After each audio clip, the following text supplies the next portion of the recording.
نحمده ونصلي ونسلم على رسوله الكريم أما بعد فأعوذ بالله من الشيطان الرجيم بسم الله الرحمن الرحيم ولما توجه تلقاء مدين قال عسى ربي أن يهديني سواء السبيل ولما ورد ماء مدين وجد عليه أمة من الناس يسقون ووجد من دونهم امرأتين تذودان قال ما خطبكما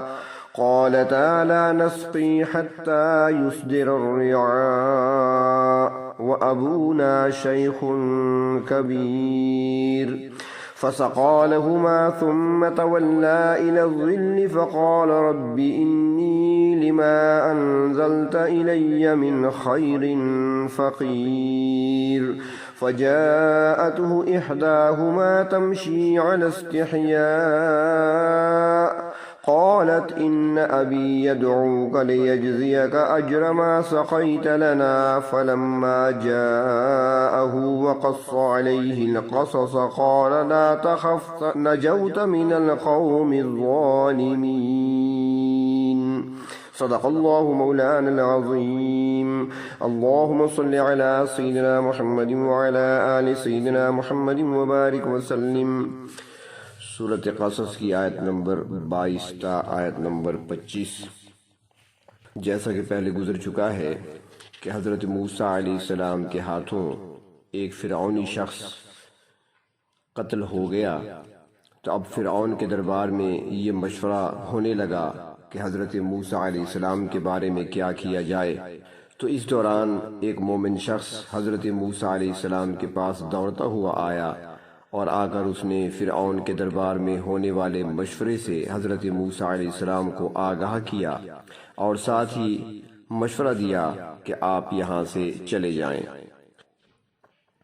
چنانچہ حضرت موسیٰ علیہ السلام وہاں سے روانہ ہو گئے، نکل پڑے مصر سے۔ ارشاد فرمایا وَلَمَّا تَوَجَّهَ تِلْقَاءَ مَدْيَنَ، جب حضرت موسیٰ علیہ السلام نے مدین کی طرف توجہ کی، یعنی اپنا رخ کیا مدین کی طرف، قال، اس موقع پر آپ کی زبان مبارک سے یہ نکلا عسیٰ ربی ان یہدینی سواء السبیل، امید ہے کہ میرے پروردگار سیدھے راستے کی طرف میری رہنمائی فرمائیں گے، کیونکہ آپ اس راستے سے واقف نہیں تھے، منزل کو نہیں جانتے تھے، اور ساتھ ساتھ پریشان بھی تھے کہ نہ معلوم میرے پیچھے کیا حالات پیش آئیں۔ تو ان حالات میں اللہ تبارک و تعالی سے صحیح اور درست راستے کی دعا بھی فرمائی حضرت موسیٰ علیہ السلام نے۔ جہاں سے حضرت موسیٰ علیہ السلام چلے تھے وہاں سے مدین کا جو فاصلہ تھا، مفسرین اکرام فرماتی ہیں کہ وہ 8-10 دن کا سفر تھا۔ حضرت موسیٰ علیہ السلام بے سر و سامانی کی حالت میں چل پڑے تھے، آپ کے پاس نہ تو کھانے کے لیے کوئی توشہ تھا اور نہ ہی سفر کے لیے دوسرا ضروری سامان۔ اللہ تبارک و تعالیٰ کی ذات پر بھروسہ کرتے ہوئے اکیلے ہی چل پڑے تھے۔ مفسرین اکرام فرماتی ہیں کہ راستے میں بھوک لگنے پر حضرت موسیٰ علیہ السلام درختوں اور جھاڑیوں کے پتے کھا کر اور گھاس پھوس کھا کر اپنا گزارا چلا رہے تھے، اور اسی حالت میں 10 دن کا سفر طے کرنے کے بعد مدین پہنچے۔ سفر کے دوران کیا واقعات پیش آئے، کیا حالات پیش آئے، تفصیل کیا ہے، قرآن پاک نے اس کا تذکرہ نہیں فرمایا۔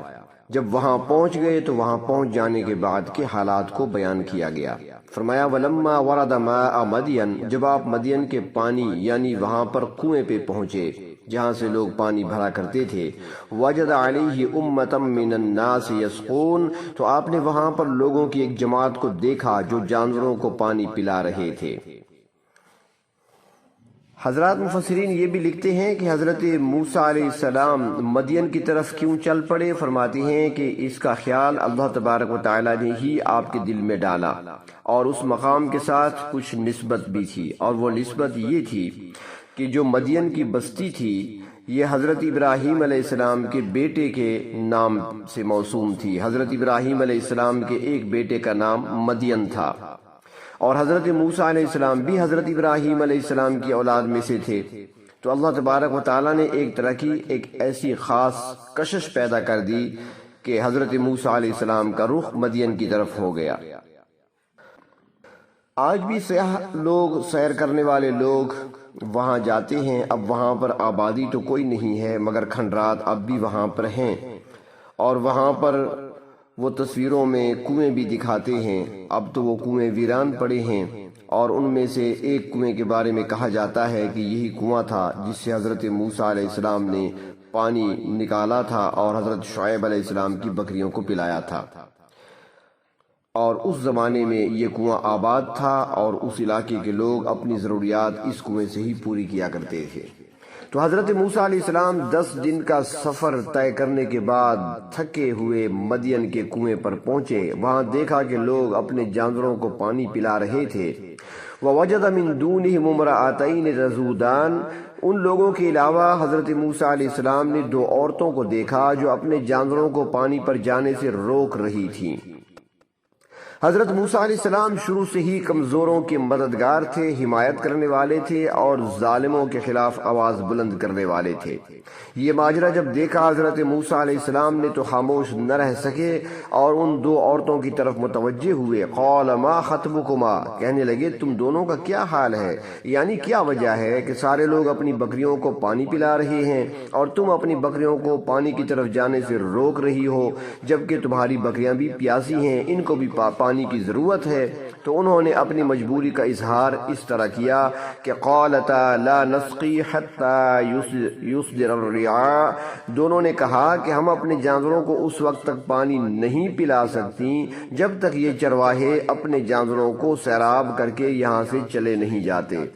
ہم اپنے جانوروں کو اس لیے روک رہے ہیں کہ یہ چرواہے اپنی بکریوں کو، اپنے جانوروں کو پانی پلا کر فارغ ہو جائیں اور یہاں سے چلے جائیں، تو پھر جو پانی بچا کھچا ہوگا وہ ہم اپنی بکریوں کو پلائیں گے۔ اور انہوں نے ساتھ یہ بھی کہا کہ وہ ابونا شیخ کبیر، ہمارے والد صاحب بوڑھے اور عمر رسیدہ ہیں، وہ اس قابل نہیں ہیں کہ وہ مشقت کر سکیں یا مشقت کے کام کر سکیں، لہذا مجبوری ہے کہ جانوروں کی اور بکریوں کی دیکھ بھال ہمیں کرنے پڑتی ہے اور ان کو پانی بھی ہمیں ہی پلانا پڑتا ہے۔ یہ سن کر حضرت موسیٰ علیہ السلام کا دل بھر آیا، اگرچہ لمبا سفر کر کے تشریف لائے تھے، تنہا سفر کیا تھا اور تھکے ہوئے تھے،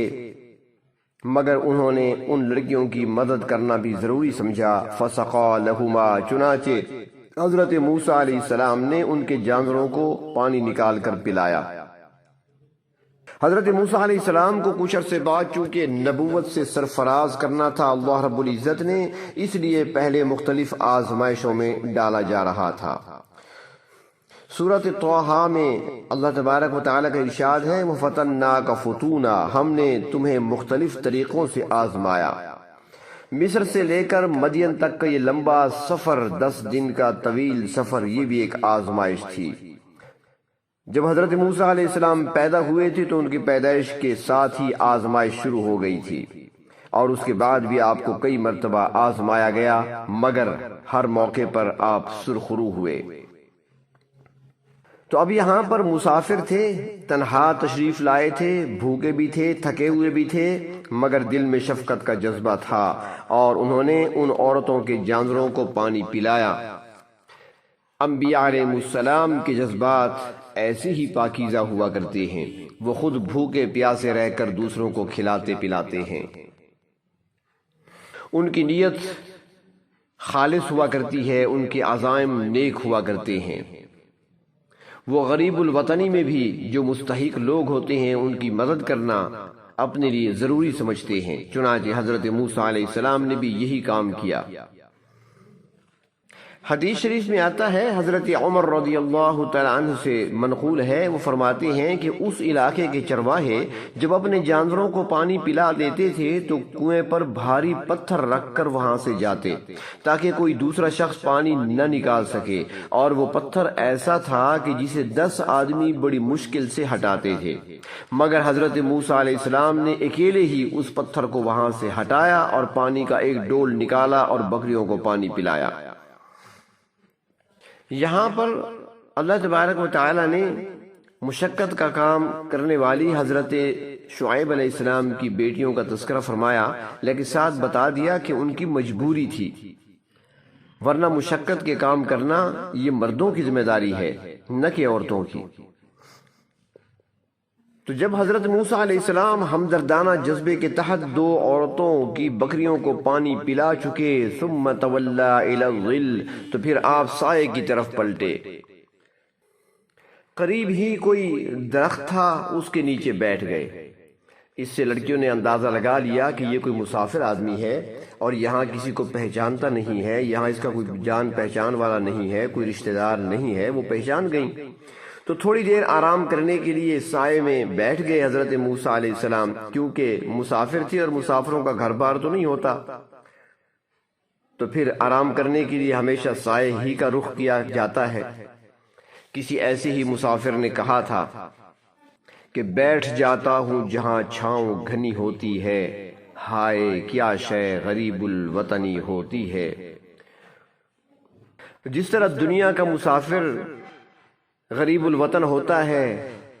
تو جو قبر میں تنہا پڑا ہوتا ہے وہ بھی تو مسافر کی مانند ہے، اکیلا پڑا ہوتا ہے۔ کسی شاعر نے اس کے بارے میں بھی کہا ہے تصور میں کہ صاحب قبر گویا کہہ رہا ہے کہ دن کو نور برستا ہے میری تربت پر، اور رات کو چادر مہتاب تنی ہوتی ہے۔ تو حضرت موسیٰ علیہ السلام کسی درخت کی چھاؤں میں آ کر بیٹھ گئے۔ تفسیر معالم العرفان میں ہے کہ حضرت عبداللہ ابن مسعود رضی اللہ تعالیٰ عنہ فرماتے ہیں کہ جب وہ شام اور فلسطین گئے تو وہاں سے مدین 2 دن کی مسافت پر ہے۔ وہ فرماتے ہیں کہ وہاں جانے کے لیے میں نے سواری کو تیز چلایا، تیز رفتار سواری پر میں چلا۔ جب وہاں پہنچا تو میں نے وہاں کے ان تاریخی مقامات کے متعلق لوگوں سے دریافت کیا، چنانچہ وہاں کے لوگوں نے مجھے وہ کنواں دکھایا جہاں سے حضرت موسیٰ علیہ السلام نے پانی نکالا تھا، اور وہ درخت بھی مجھے دکھایا جس کے نیچے حضرت موسیٰ علیہ السلام نے آرام فرمایا تھا۔ وہ کہتے ہیں کہ میرے اونٹ نے اس درخت کے کچھ پتے بھی کھائے،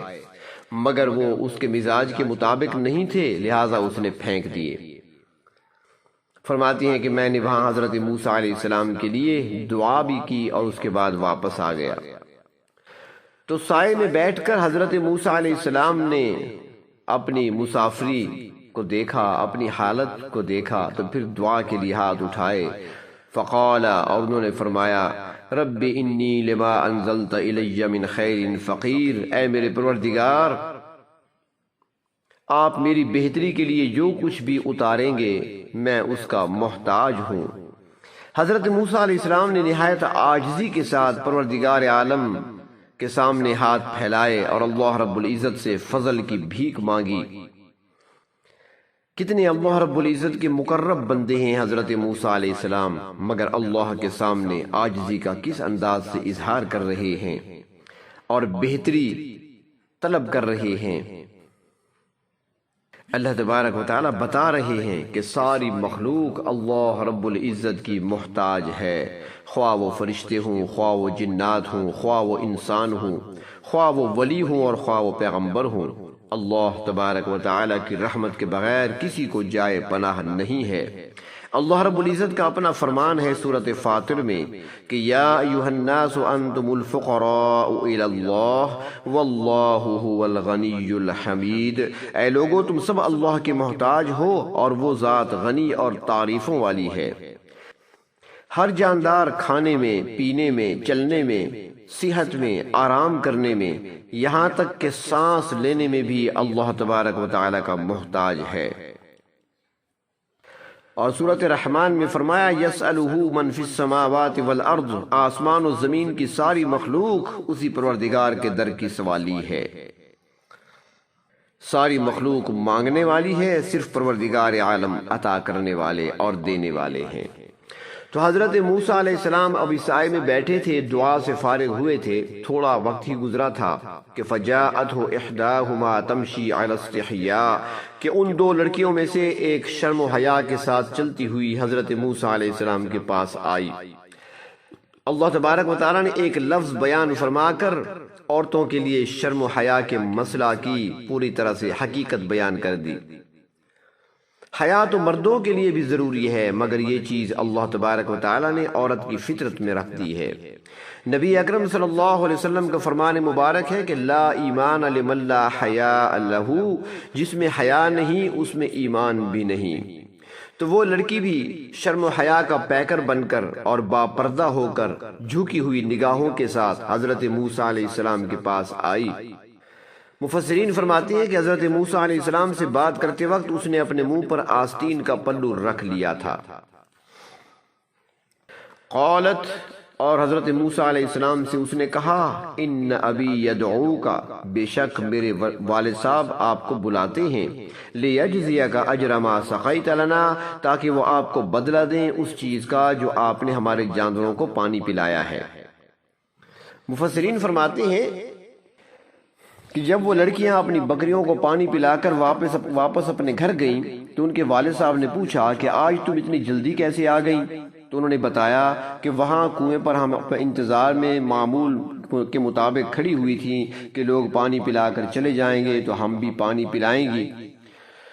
تو لوگ چلے گئے پانی بھر کر۔ اس کے بعد ایک مسافر وہاں پر موجود تھا اور اس نے ہمدردی کرتے ہوئے ہماری بکریوں کو پانی نکال کر پلایا، اور وہ مسافر ہے اور غریب الوطن ہے، اس کا یہاں کوئی ہے بھی نہیں، لہٰذا ہم نے دیکھا کہ وہ ہماری بکریوں کو پانی پلانے کے بعد سائے میں بیٹھ گیا آرام کرنے کے لیے۔ تو لڑکیوں کے والد صاحب نے کہا کہ تم نے اسے بلا لیا ہوتا تاکہ ہم ان کو کھانا کھلاتے، اور وہ مسافر پتہ نہیں کب سے بھوکا ہوگا، پیاسا ہوگا، کس حال میں ہوگا۔ تو پھر اس لڑکی نے اپنے باپ کی طرف سے حضرت موسیٰ علیہ السلام کو آ کر دعوت دی کہ میرے والد صاحب آپ کو بلا رہے ہیں، کیونکہ اگر وہ اپنی طرف سے دعوت دیتی تو یہ پسندیدہ معلوم نہ ہوتا، اس لیے ادب کا تقاضا بھی یہی تھا کہ بڑوں کو مقدم رکھا جائے، تو اس لیے اس نے کہا کہ میرے والد صاحب آپ کو بلاتے ہیں۔ حضرت موسیٰ علیہ السلام لڑکی کے کہنے پر چل دیے۔ فلما جاءہ، پھر جب وہ اس کے باپ کے پاس پہنچے، فرماتی ہیں کہ جب وہ چل رہے تھے، چونکہ راستہ لڑکی نے دکھانا تھا، حضرت موسیٰ علیہ السلام نے دیکھا ہوا نہیں تھا، لیکن وہ شرم و حیا کا پیکر تھی، اس لیے وہ بتاتی تو رہی راستہ لیکن پیچھے چل رہی تھی۔ اور حضرت موسیٰ علیہ السلام نے چونکہ نبوت کا تاج پہننا تھا، پاکیزہ سیرت والے تھے، لہٰذا حضرت موسیٰ علیہ السلام نے اس سارے